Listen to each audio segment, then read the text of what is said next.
ഇടുക്കി അടിമാലി ടൗണിൽ ഭിക്ഷാടകരുടെ എണ്ണം വർദ്ധിക്കുന്നു. ഒന്നിലധികം ആളുകൾ പല സമയങ്ങളിലായി വ്യാപാര സ്ഥാപനങ്ങളിൽ നിന്നും പണം ചോദിച്ചെത്തുന്നതും പണം ലഭിക്കാതെ വ്യാപാര സ്ഥാപനങ്ങളിൽ നിന്നും പോകാൻ തയ്യാറാകാതെ വരുന്നതും വ്യാപാര സ്ഥാപന നടത്തിപ്പുകാർക്ക് പ്രതിസന്ധിയാകുന്നുണ്ട്. അടിമാലി ടൗണിൽ ബസ് സ്റ്റാൻഡ് പരിസരം, സെൻട്രൽ ജംഗ്ഷൻ തുടങ്ങിയ ഭാഗങ്ങളിലാണ് ഭിക്ഷാടകരുടെ സാന്നിധ്യം കൂടുതലായുള്ളത്.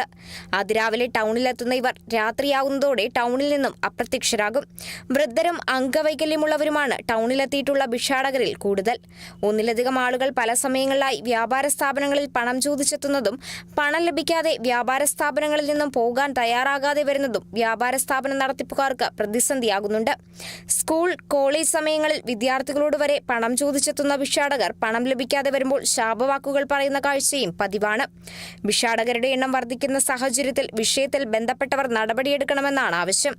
ബസ് സ്റ്റാൻഡ് പരിസരത്ത് സംഘമായി എത്തുന്ന ഭിക്ഷാടകർ പിന്നീട് ഒറ്റതിരിഞ്ഞ് ടൗണിന്റെ വിവിധ ഭാഗങ്ങളിൽ ഭിക്ഷയാചിക്കും. ഭിക്ഷാടകരെ കൂട്ടമായി ടൗണിലെത്തിച്ച് പണം സ്വരൂപിക്കുന്ന സംഘം പ്രവർത്തിക്കുന്നുണ്ടോ എന്ന സംശയവും വിവിധ കേന്ദ്രങ്ങളിൽ നിന്നുയരുന്നുണ്ട്. Kerala vision news, Idukki.